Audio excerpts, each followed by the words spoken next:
pour la 49e édition du tournoi national Bantam. J'ai le plaisir maintenant, c'est rare qu'on le fait. On a un partisan avec nous, mais pas n'importe quel partisan. Les gens de la salle, le petit Ouest se connaissent bien. René Quesnel. Bonjour René. Bonjour François, ça va bien? Oui, ça va bien toi-même? Oui, du bon hockey qu'on voit. On invite les gens à venir nous voir parce que là, les finales s'en viennent. Oui. Alors, venez vous présenter à l'Arena. On a du très bon hockey. Ben oui, c'était mon message de la fin, mais René le dit déjà, lui, il improvise sur les...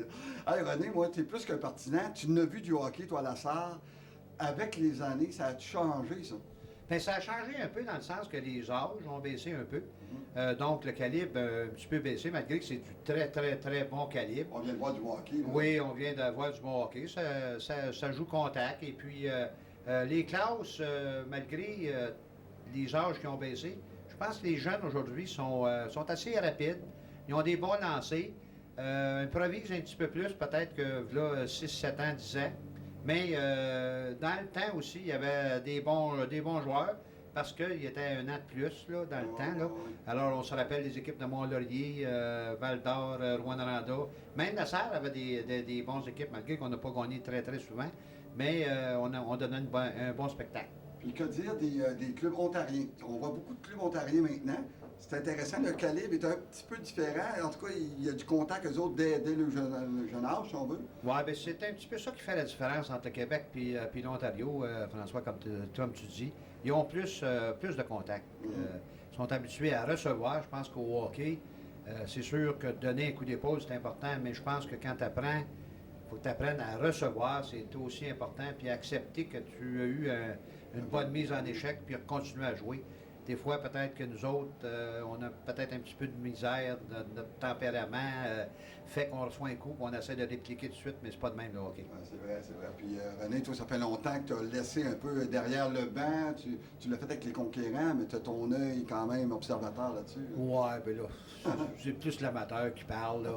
Le coach, ça fait longtemps qu'on a oublié ça, c'est ça. On a arbitré aussi. Oui, c'est vrai. J'aimais bien ça, arbitrer. On a arbitré plusieurs parties au tournoi Bantam. Là, c'est peut-être pas tout à fait la même chose. Tu es proche des joueurs, par contre, tu es un peu l'autorité. Là. Ouais. Fait que, mais c'est le fun. Écoute, l'organisation du tournoi Bantam, là, ils vont fêter leur 50e. Là. Vous en avez sûrement parlé dans vos interviews.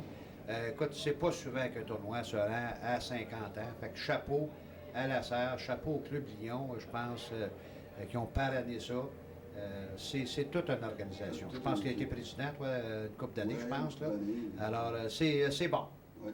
René, en terminant, j'aurais deux choses en terminant. En fait, est-ce que des joueurs, tu as été ici pas mal, est-ce que tu as vu des joueurs se démarquer un petit peu là, des autres? On vient d'en voir un, le jeune Dumont, qui est le fils de Jason Dumont, que je vois avec les Foreurs, numéro 12 des Browns.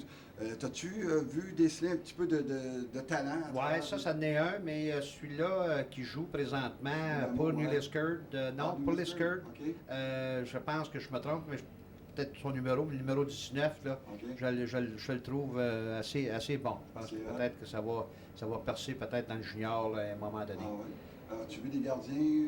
Malheureusement, hier, j'ai été absent, okay. mais j'ai vu des games vendredi, puis aujourd'hui, mais je peux pas dire là, que j'ai regardé quelqu'un qui... un gardien qui je ne l'ai pas vu. René, en terminant, vraiment la dernière question, tu fais quoi maintenant? Tu étais fortement impliqué dans le sport. Tu fais quoi maintenant? Bien là, présentement, je m'occupe beaucoup du curling.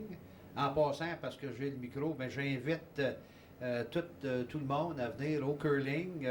Le dimanche après-midi, à 13h, il y a du curling ouvert. Donc, on peut essayer de pratiquer le sport. Puis je pense que il y a un comité de relance là, qui est en branle pour le curling. Donc, venez nous voir au curling. C'est peut-être pas l'endroit de parler de ça, là, mais le dimanche après-midi, à 13h, il y a un gars qui s'appelle François Mélenchon. Sauf aujourd'hui. Sauf aujourd'hui, mais il y a un gars qui s'appelle François Mélenchon. Tu connais-tu François Mélenchon? C'est lui qui est là pour vous accueillir le dimanche après-midi au curling. Merci beaucoup. Comme dit René, évidemment, on a formé un comité de relance du curling. On profite un petit peu de l'occasion avec le micro pour relancer le curling. Venez jouer au curling le dimanche après-midi, ça coûte juste 5 $.